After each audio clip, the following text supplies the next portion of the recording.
Over the past several years, the Hollywood film industry has been putting a real spotlight on horror movies.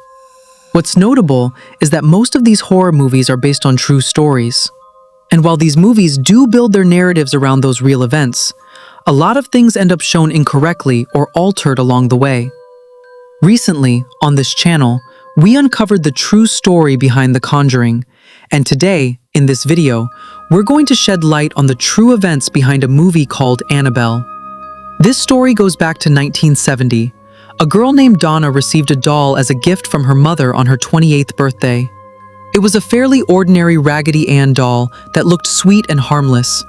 But just 2 or 3 days after she got it, Donna and her roommate started noticing things that weren't so ordinary. Whenever Donna left the doll in a particular spot in the room and stepped out, she'd come back to find it had moved somewhere else. At first, they figured it must have just fallen off a chair or something, but gradually, the doll started turning up in different rooms entirely. Its arms and legs would shift into different positions, almost as if it were trying to say something on its own. After a while, they started to suspect someone might be sneaking into their home and playing a prank on them, because they kept finding notes alongside the doll that looked like they'd been written by a child. These notes contained things like, "Help us," and "Help Lou," Lou being a good friend of theirs. This kept going on for a few days. Then, one day, the two of them suddenly found the doll's hand covered in blood. Things had clearly gone too far, so Donna and her roommate decided to bring in a psychic who performed a seance on the doll. Through that seance, they learned that the spirit of a 7-year-old girl had entered the doll, a girl named Annabelle Higgins. The girl had died back before the apartment building was even constructed. The psychic convinced them to keep the doll with them, insisting it wouldn't cause them any harm. But that's exactly where things started to unravel. For the first few days, things stayed relatively calm between the two roommates and Lou. But slowly, deeply disturbing incidents began happening. Lou never liked the doll at all, and he was convinced he could sense negative energy coming from it. One night, while he was sleeping in that same apartment, he suddenly woke up and found himself completely paralyzed. He couldn't move at all, and he saw the doll climb up onto him, sit on his chest, and start choking him. Lou blacked out from the experience, and when he came to, he told Donna and her roommate what happened, insisting it wasn't a dream. It had genuinely happened to him the night before. Just 2 or 3 days after that, another incident happened to Lou.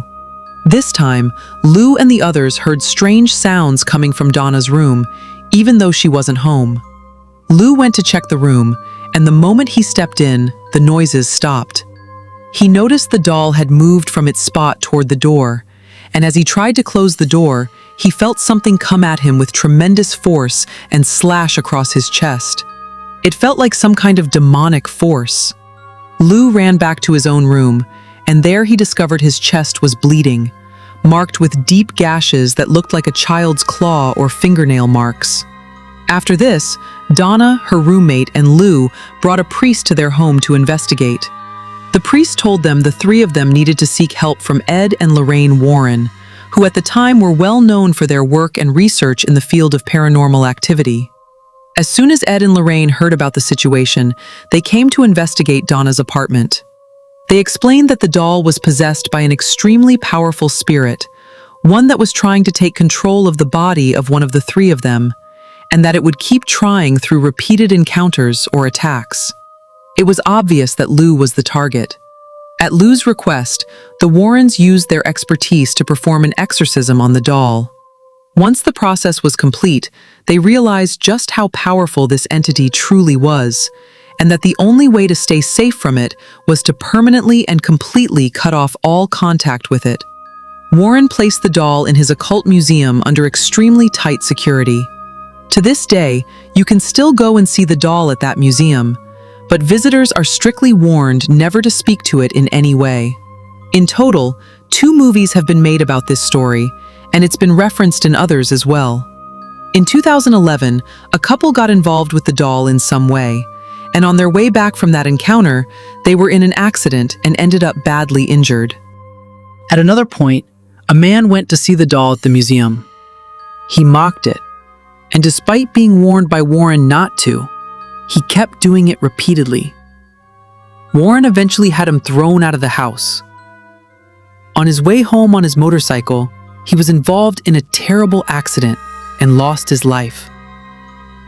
More recently, there have been reports of a woman who was at the doll during a screening of the movie, and by the time the film ended, she reportedly started running amok, as if something had taken control of her body. So I want to ask all of you watching, please don't take this video as a joke, and please don't make light of Annabelle in any way. Also, share this video with as many friends as you can, so they can learn the true story behind Annabelle too. If you enjoyed this video, give it a like, and let us know in the comments what you think about these events.